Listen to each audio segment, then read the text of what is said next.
Ma mère sans Mars est de retour du 22 au 24 mars. Pour en parler, Emmanuel Chevreul, bonjour. Bonjour.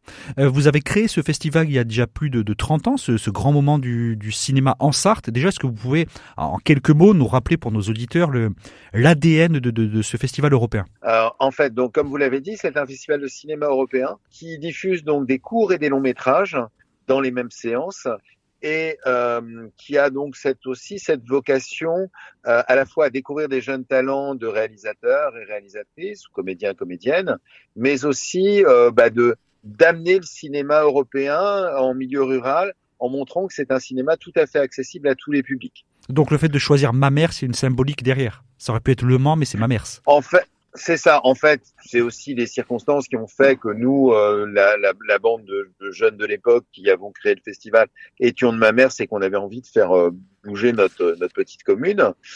Mais du coup, ça a une véritable, oui, ça a quand même une vocation à avoir l'importance de ce milieu rural, même si nous avons une séance au Mans, par exemple, le lundi 18 mars au cinéaste. Ça a vu des grands noms défiler. Si je suis une interview de vous, là, chez nos confrères de Ouest France, Carole Bouquet, Mathieu Kassovitz, il y a des grands noms qui sont venus à voir Ma mère. Oui, François Ozon, Stéphane Brisé, et puis encore ces dernières années, des gens comme Olivier Payon, Sorogoyen. Voilà, oui, on a ce côté effectivement découvreur de jeunes talents, et ça continue, c'est pour nous important. Il y a aussi le côté important aussi qui est que ça permet aux jeunes de Mamers, notamment l'option de s'aguerrir et de s'aguerrir au milieu du cinéma, au métier du cinéma, et nombre d'entre eux sont passés par Ma mère sans Mars et travaillent aussi maintenant dans le cinéma, dans l'audiovisuel. Ça, c'est intéressant. Quel est le thème de cette année de Ma mère sans Mars? Alors, il n'y a pas vraiment de thème, en fait. Nous, c'est vraiment une photographie, on va dire, du cinéma européen. Ça, c'est l'idée. Après, si je prends les longs métrages, il y a un peu trois thèmes, mais parce que voilà, ça se dégage comme ça par les équipes de sélection. Il y a un peu trois thèmes qui se dégagent. Le premier, c'est la jeunesse. Il y a pas mal de films sur la jeunesse.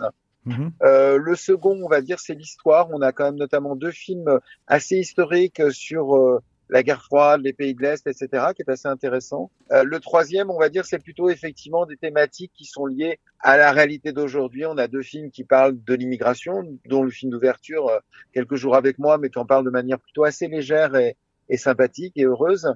Et puis aussi, par exemple, aussi la question, on a un film qui s'appelle Amal, qui est sur la question d'islamisme en milieu scolaire, qui est un film assez fort, assez brillant. Autre thème d'actualité pour un film européen, parler de guerre froide, malheureusement, ça peut nous rappeler le quotidien aussi? Tout à fait. Je pense que les films Libertate, qui est un film roumain qu'on passe samedi matin, pardon, et ou encore Brothers, qui est un film tchèque qu'on passe samedi après-midi, sont tout à fait dans l'actualité et sont là aussi pour nous rappeler la réalité et la fragilité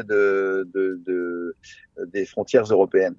Quel est le point d'orgue, si on devrait en retenir qu'un, de ce festival et surtout de cette édition 2024 de Ma mère sans Mars? Alors, un point d'orgue, c'est compliqué. Bon, il y a l'ouverture, effectivement, Quelques jours avec moi, où la réalisatrice sera présente. C'est un film avec Camille Cotin et Benjamin Biolay. Je pense que c'est pour lancer le festival.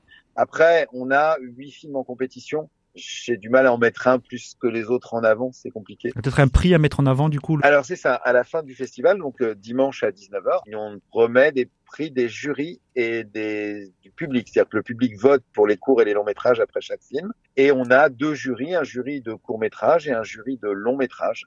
Le jury long métrage, pardon, étant présidé par la chanteuse et comédienne franco-québécoise Fabienne Thibault. Et dans le jury, on a aussi une jeune comédienne qui s'appelle Oula Coton-Frappier, qu'on a vu dans La Nuit du 12, notamment, qui avait eu le César l'année dernière. Et également Julien Hervé, qui est le réalisateur de Cocorico, qui est un film qui quand même cartonne depuis le début de l'année dans les salles. Où sont les informations à retrouver pour les personnes qui évidemment veulent le retrouver pour la 34e, 35e édition?